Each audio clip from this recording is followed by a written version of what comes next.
Elena Rothman stepped out of the board meeting and straight into a downpour. By the time she reached the satellite office near midnight, her dress clung to her skin, her hair dripped cold water down her spine, and her lips had turned pale. Malcolm Hayes, her famously cold executive assistant, locked the door behind them, turned on the heater, and laid out a towel and dry clothes on the chair. His voice was flat, non-negotiable. "You need to change. Now." Elena backed away, arms wrapping around herself, her voice breaking. "Please, don't make me undress."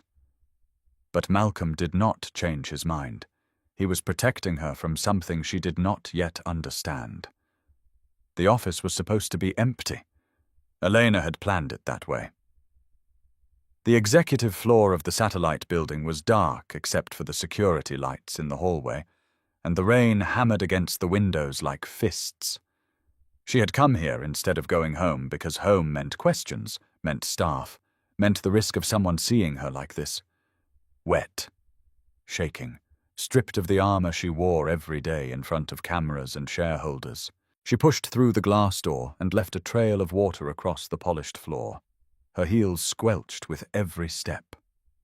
The silk dress that had looked flawless under the conference room lights now clung to her ribs, her thighs, cold and unforgiving. Her hair hung in dark ropes down her back, dripping steadily onto her shoulders. She could feel her teeth starting to chatter, but she clenched her jaw and kept walking. She just needed to grab her laptop bag and leave. 5 minutes, maybe less. But Malcolm was already there. He stood near the desk by the window, his back to her, arms crossed as he looked out at the storm. He did not turn around when she entered, but she knew he had heard her. Malcolm always heard everything. He was her executive assistant, though that title never quite captured what he actually did. He managed her schedule, her correspondence, her crises. He ran interference with the board, smoothed over tensions with department heads, and somehow kept her days from collapsing into chaos. He was precise, methodical, and almost unnervingly calm. People called him cold. Elena had never corrected them. He turned now, and his eyes moved over her in one quick sweep.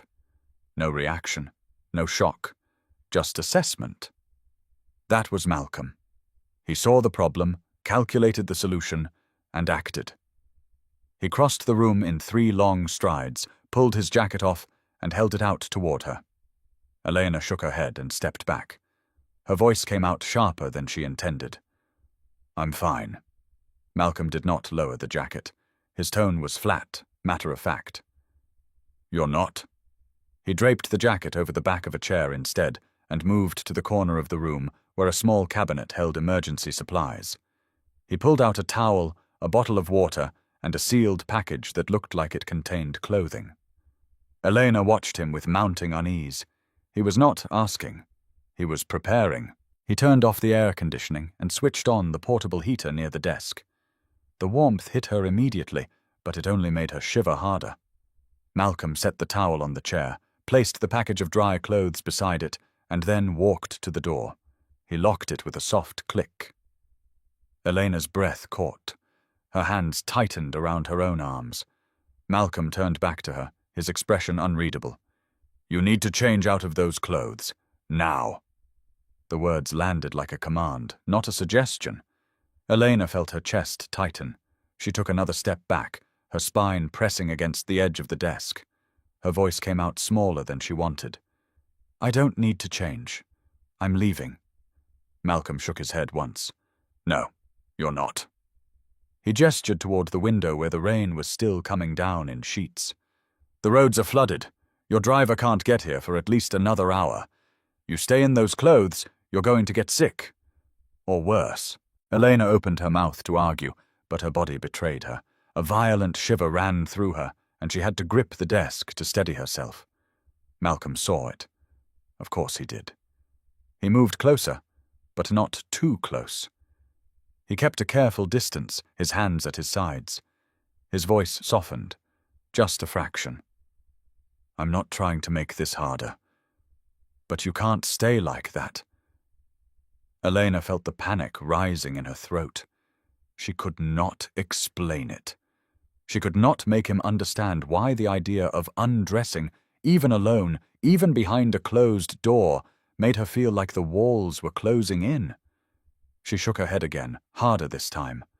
Her voice cracked. "Please, don't make me undress." The words hung in the air between them. Malcolm went still. His eyes searched her face, and for the first time she saw something shift in his expression. Not pity, not confusion. Recognition. He understood that this was not about stubbornness or pride. This was fear. He took a slow breath and nodded once. Then he walked to the corner of the room and pulled a privacy screen from behind a filing cabinet.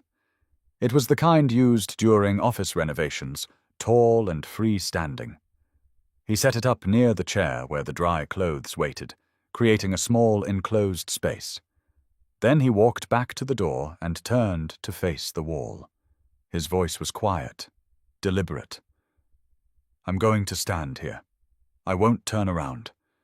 The door is locked. No one is coming in.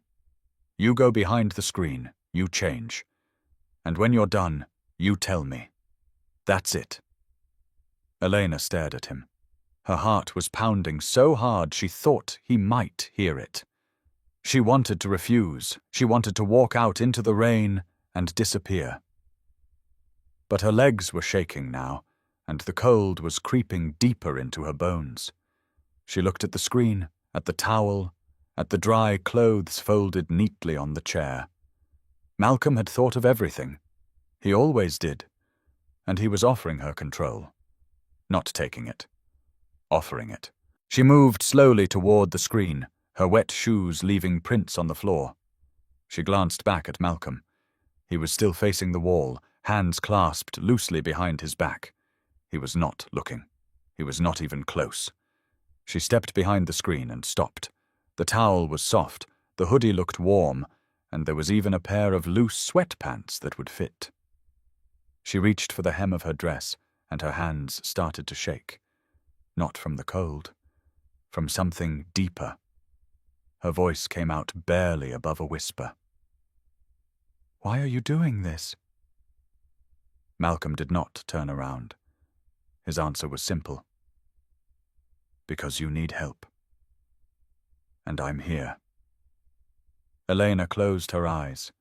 She peeled the wet dress away from her skin, wrapped herself in the towel, and pulled on the dry clothes as fast as she could.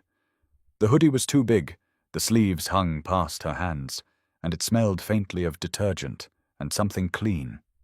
She stood there for a moment, breathing hard, feeling the warmth start to seep back into her body. When she stepped out from behind the screen, Malcolm was still facing the wall. She cleared her throat softly. He turned, and his eyes flicked over her once, checking. Satisfied, he nodded and gestured to the chair. "Sit." She did. He moved to the small kitchenette in the corner and came back with a mug of something hot. Ginger tea.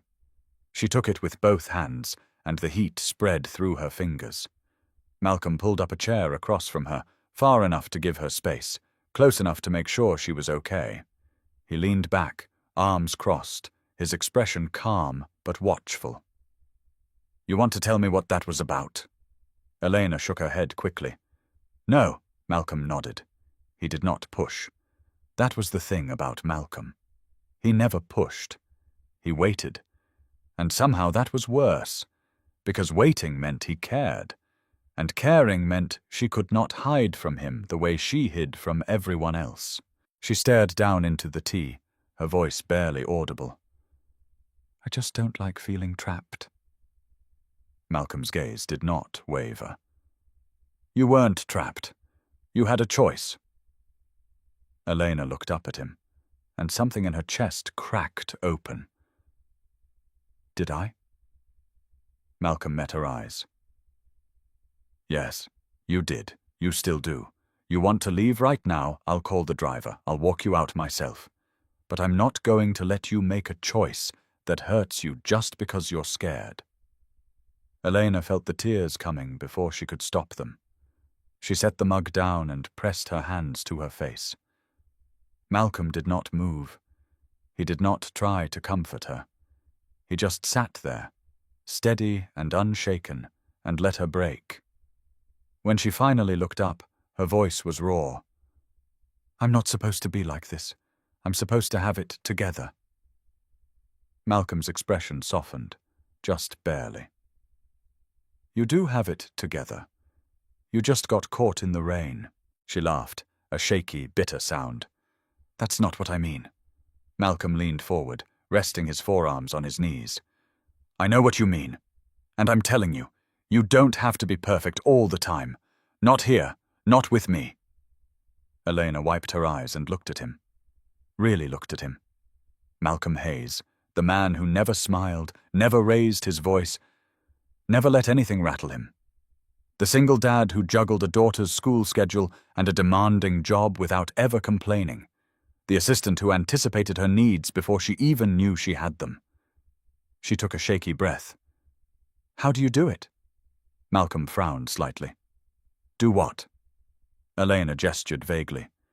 "Stay calm. Stay in control, no matter what." Malcolm was quiet for a long moment. Then he spoke, his voice low. "I don't. I just know when to ask for help. And I know when someone else needs it." He stood and walked to the window, looking out at the rain. "My daughter taught me that. Kids don't hide when they're scared. They just tell you, and they trust you to handle it." Elena felt something shift inside her. Trust. That was what Malcolm was offering. Not judgment, not control. Trust. She stood slowly, the oversized hoodie hanging loose around her frame. "Thank you."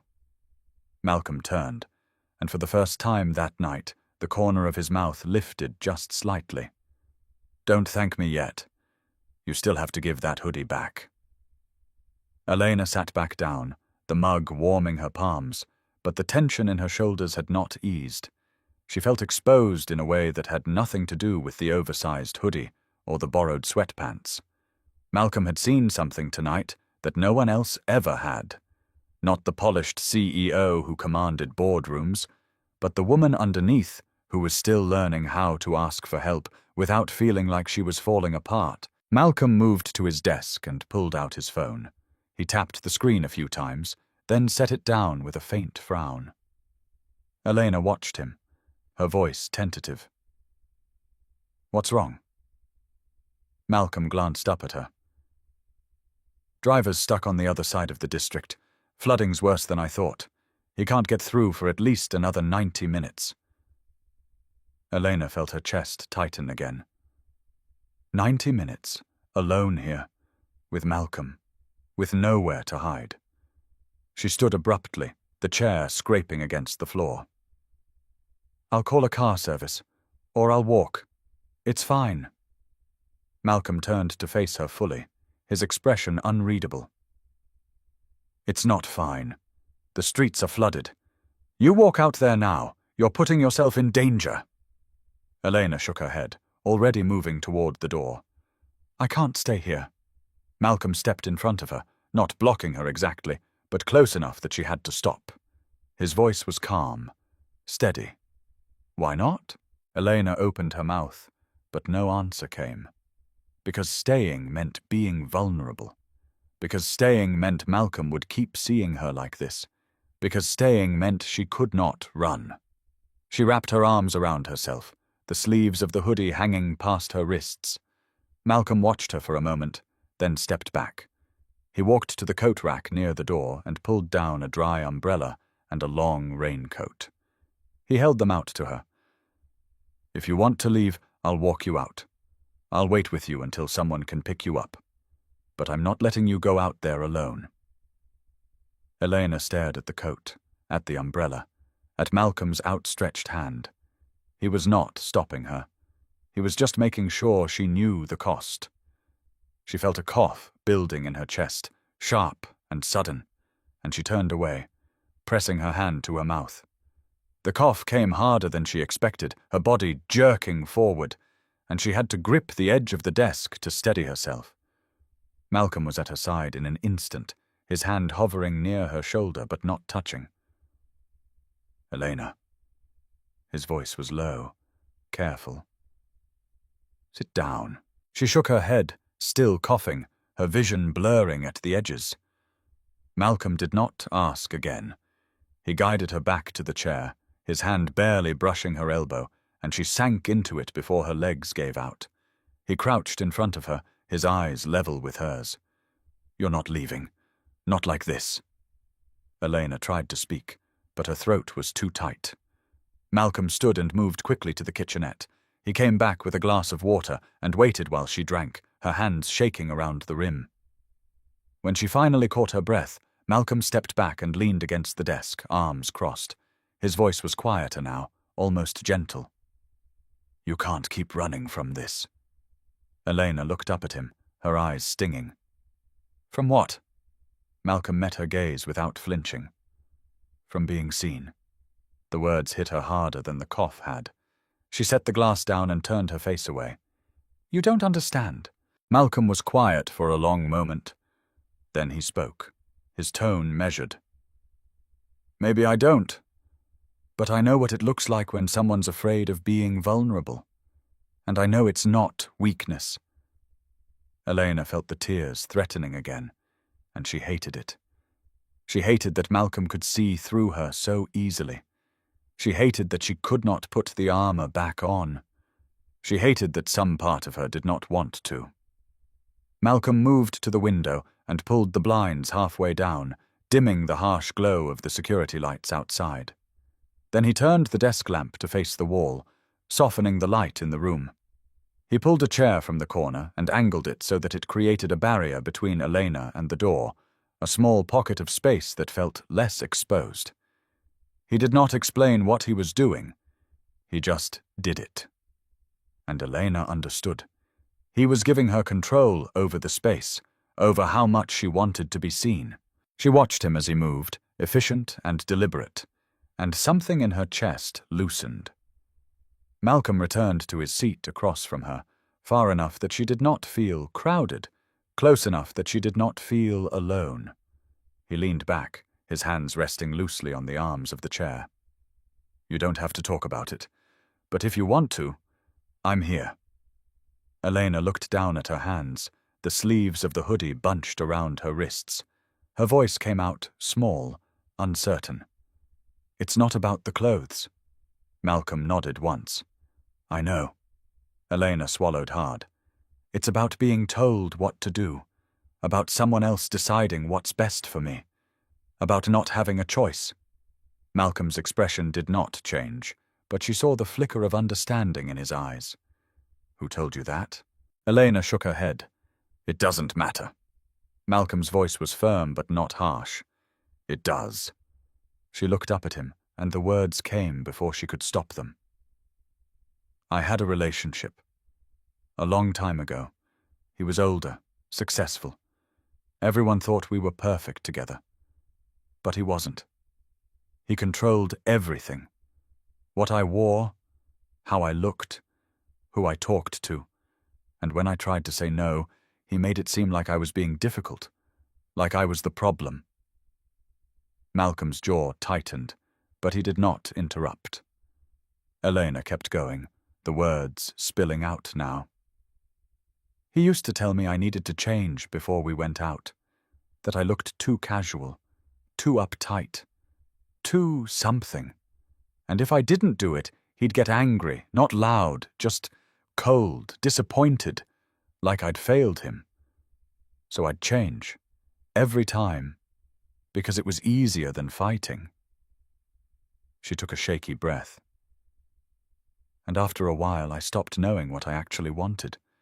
I just knew what he wanted. And that felt like drowning." Malcolm leaned forward, resting his forearms on his knees. His voice was low, deliberate. "How long ago?" Elena wiped her eyes with the back of her hand. 7 years, maybe 8. I left. I built my career. I built this version of myself that no one could touch. And I told myself I was fine." Malcolm's gaze did not waver.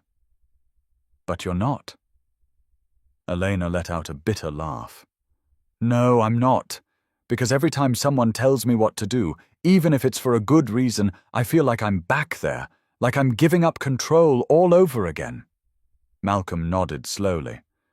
That's why you froze when I told you to change. Elena nodded, her voice breaking. I know it doesn't make sense. I know you were just trying to help. But in that moment, all I could think was that I couldn't let it happen again. I couldn't let someone else decide for me. Malcolm was quiet for a long moment. Then he spoke, his voice steady. I'm not him. Elena looked up at him, startled. Malcolm held her gaze. I'm not him. I'm not trying to control you. I'm trying to keep you safe. And if you don't want my help, you can say no. But you have to know the difference. Elena felt something crack open inside her.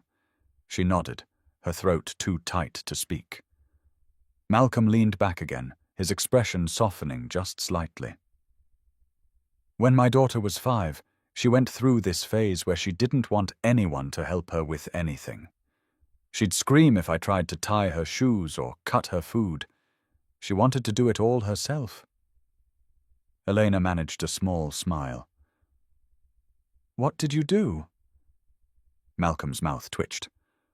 I let her, and I watched her struggle. And when she finally asked for help, I didn't make a big deal out of it. I just helped. Elena's smile faded. That's not the same. Malcolm shook his head. It's exactly the same. She needed to know she had control. That asking for help didn't mean giving up her power.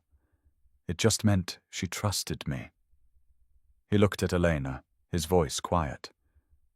You don't have to trust me. But I'm not going to make you feel weak for needing help. And I'm not going to take your choices away. Elena felt the tears coming again, but this time she did not try to stop them. She nodded, wiping her face with the oversized sleeve. Malcolm stood and walked back to the kitchenette. He returned with a clean dish towel and handed it to her without a word. She took it, grateful. They sat in silence for a while, the sound of the rain filling the space between them. Then the lights flickered. Elena's head snapped up, her heart racing. The overhead fluorescence dimmed, brightened, then dimmed again. Malcolm stood immediately, his hand moving to his phone. Probably just the storm. Backup generator should kick in if it goes out. But Elena was already on her feet, her breath coming faster. The lights flickered again, and this time they stayed dim. The room was cast in shadows, the only light coming from the desk lamp and the glow of Malcolm's phone screen. Elena backed toward the wall, her hands trembling. Malcolm moved toward her slowly, his voice calm. It's okay. It's just the power. But Elena shook her head, her voice rising. Someone's going to come. They're going to check the building. They're going to see me like this. Malcolm stepped closer, his tone steady. No one's coming. The security guard already did his rounds. The cleaning crew doesn't come until morning. It's just us. As if on cue, a loud knock echoed from the hallway. Elena flinched, her eyes wide. Malcolm's expression tightened. He walked to the door and looked through the small window. Then he turned back to her, his voice low. It's maintenance. Checking the breakers. I'll handle it. Elena shook her head frantically. They'll ask questions. They'll see me. Malcolm moved back to her, his voice firm but not harsh. They won't. I'll go out. You stay here. Door stays locked. Elena wanted to argue, but her throat was too tight. Malcolm walked to the door, unlocked it, and slipped out into the hallway, pulling it shut behind him. She heard the muffled sound of voices, Malcolm's low and steady, the other man's gruff and distracted.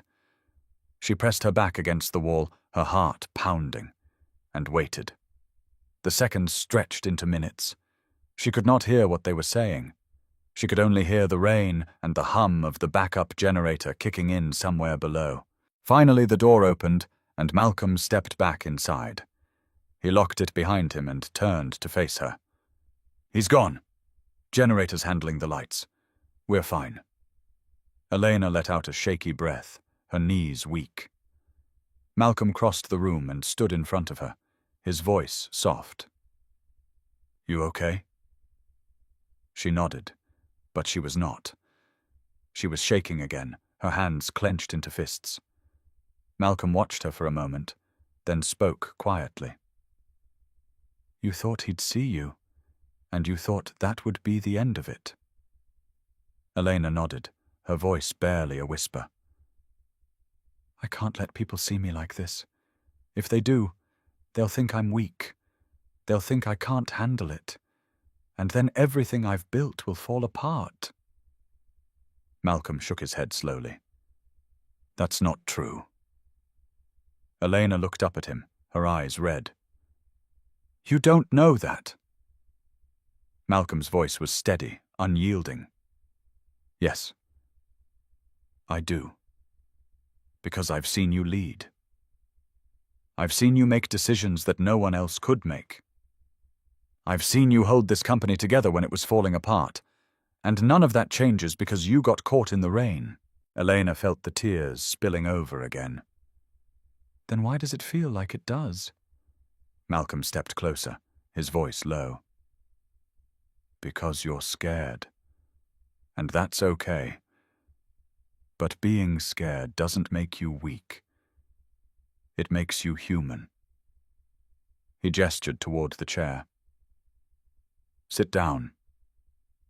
You're exhausted." Elena did not move. She stood there, trembling, her arms wrapped around herself. Malcolm waited. He did not push. He just waited. Finally, Elena spoke, her voice breaking. "I don't know how to do this. I don't know how to let people in without losing myself." Malcolm's expression softened. "You don't have to let everyone in. You just have to let the right people in. And you get to decide who that is." Elena looked at him, really looked at him, and she saw it. The steady patience, the quiet strength, the refusal to treat her like she was fragile. Malcolm was not trying to fix her. He was just standing beside her while she figured it out. She took a shaky breath and nodded. Malcolm stepped back, giving her space. "You want more tea?" Elena nodded again, and Malcolm moved to the kitchenette. She watched him work, precise and unhurried, and she felt the panic start to ebb. When he returned with the mug, she took it with both hands and sat down slowly. Malcolm sat across from her, and they stayed like that, silent and steady, while the storm raged outside. After a long while, Elena spoke, her voice quiet. "Thank you for not making this harder than it already is." Malcolm looked at her, and the corner of his mouth lifted just slightly. "You don't have to thank me for doing the right thing." Elena managed a small smile. "I think I do." Malcolm shook his head. "Then you've been around the wrong people." Elena felt something shift inside her, something small but significant. She looked down at the mug in her hands, at the warmth spreading through her fingers, and she realized that for the first time in a long time, she did not feel like she was drowning. She felt like she was learning how to breathe again, and Malcolm was the one teaching her. They sat in the quiet for a while longer, the rain softening to a steady drizzle against the windows.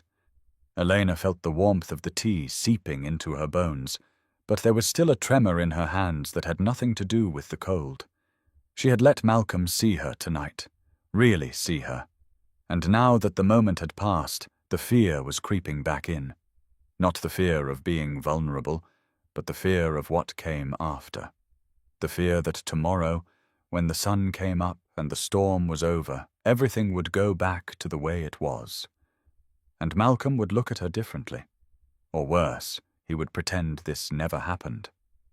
She set the mug down on the desk and stood, her movements careful, deliberate. Malcolm watched her but did not move. Elena wrapped her arms around herself, the oversized hoodie hanging loose on her frame. Her voice came out flat, distant. We should forget about tonight. Malcolm tilted his head slightly, his expression unreadable. Why would we do that? Elena turned away from him, facing the window. Because it's easier. Because tomorrow I go back to being the CEO, and you go back to being my assistant, and none of this matters. Malcolm stood slowly, his footsteps quiet on the floor. He did not come closer. He just stood there, a few feet behind her, his voice steady. Is that what you want? Elena clenched her jaw. It's what makes sense. Malcolm was quiet for a moment. Then he spoke, and his tone was firmer than before. No, it's what's safe. And there's a difference. Elena felt the words hit her like a slap. She turned to face him, her eyes blazing. You don't get to tell me what I want. Malcolm held her gaze, unflinching. I'm not. I'm telling you what you're doing. You're trying to put the armor back on before it's even dry. Elena shook her head, her voice rising. Because that's what I have to do. That's how I survive. Malcolm took a step closer, his voice low but unyielding. Survive what? Being human? Being seen? Because if that's what you're running from, you're going to be running for the rest of your life. Elena felt the anger flare hot in her chest, but underneath it was something else, something raw and frightened. She turned away again, her hands gripping the edge of the desk. You don't understand. You don't know what it's like to have people waiting for you to fail, to have every mistake blown up in the media, to know that one wrong move could destroy everything you've built. Her voice cracked. I can't afford to be weak, not even for a second. Malcolm moved closer, but he did not touch her. His voice was quiet, almost gentle. This wasn't weakness. This was trust. And if you can't see the difference, then you're letting him win. Elena froze. She turned slowly, her eyes wide. What? Malcolm met her gaze, his expression serious. The man who made you feel like you had to be perfect. The man who made you afraid to be human. You're still letting him control you. And he's not even here. Elena felt the tears coming again, hot and furious. She tried to blink them back, but they spilled over anyway. Her voice came out broken, desperate. I don't know how to stop. Malcolm's voice softened. You already did. You let me help you tonight. You told me the truth. You didn't run. That's how you stop. Elena shook her head, her hands trembling. But what if I can't do it again? What if tomorrow I wake up and I'm right back where I started? Malcolm stepped closer, and this time he did reach out. He did not touch her, but his hand hovered near hers, close enough that she could feel the warmth. His voice was steady, grounding. Then you do it again, and again until it gets easier, and if it doesn't, then you ask for help. That's all you have to do.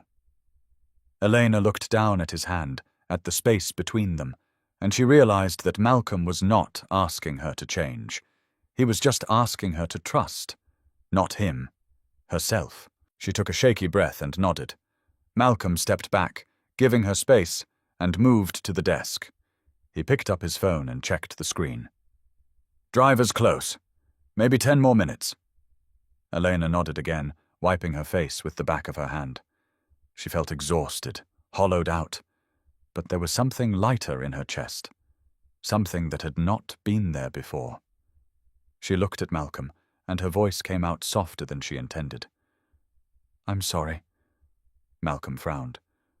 For what? Elena gestured vaguely. For making this harder than it needed to be. For panicking. For not trusting you. Malcolm shook his head. You don't owe me an apology. You were scared.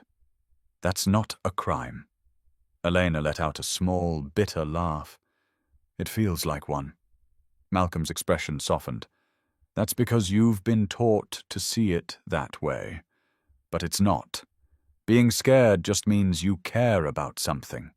And that's not weakness. That's strength. Elena looked at him, really looked at him, and she saw the truth in his eyes. Malcolm was not like the others. He did not see her fear as a flaw. He saw it as proof that she was human, and for the first time in years, that felt like enough. She took a slow breath and nodded. Thank you. For tonight. For not giving up on me. Malcolm's mouth twitched into the faintest hint of a smile. I don't give up on people, especially not the ones who are trying. The sound of a car pulling up outside broke the moment. Malcolm glanced at the window, then back at Elena. That's your ride. Elena nodded, but she did not move. She looked down at the hoodie, at the borrowed sweatpants, and then back at Malcolm. I should probably change back. Malcolm shook his head. Keep them. Your dress is still wet. I'll have it sent to your place tomorrow. Elena hesitated. Are you sure? Malcolm's voice was firm. Yes. Elena pulled the hoodie tighter around herself and moved toward the door. Malcolm was already there, holding her coat and the umbrella. He helped her into the coat, his movements careful, respectful, and then handed her the umbrella. Elena took it, her fingers brushing his for just a moment. She looked up at him, and her voice was quiet. What happens tomorrow? Malcolm met her gaze. Tomorrow you go back to being the CEO, and I go back to being your assistant. But you don't have to pretend tonight didn't happen. Not with me. Elena felt the tears threatening again, but this time she smiled through them. I don't know how to do that. Malcolm's expression softened. You'll figure it out. You always do. Elena nodded, and Malcolm opened the door for her. The rain had slowed to a light mist, and the air smelled clean and cool. Malcolm walked her to the car, holding the umbrella over her even though she already had one. The driver stepped out and opened the back door. Elena turned to Malcolm one last time. Her voice was steady now, stronger. Thank you for not looking at me like I was broken. Malcolm's gaze did not waver. You're not broken. You're just learning how to heal. And that's not the same thing. Elena felt something settle in her chest, something warm and solid. She nodded and slid into the back seat. Malcolm closed the door gently and stepped back. Elena looked out the window at him, standing there in the mist with his hands in his pockets, watching her leave. And for the first time in a long time, she did not feel like she was running away. She felt like she was learning how to stay. The car pulled away from the curb, and Elena leaned back against the seat, the hoodie still warm around her shoulders. She clutched the towel Malcolm had given her earlier, the fabric soft and familiar. The warmth she felt now was not just from the heater or the dry clothes. It was from something deeper, from the knowledge that someone had seen her at her worst and had not turned away, that someone had stood beside her and had not demanded anything in return, that someone had given her back her power instead of taking it. Elena closed her eyes and let herself breathe. The city lights blurred past the window, the rain fading into the distance.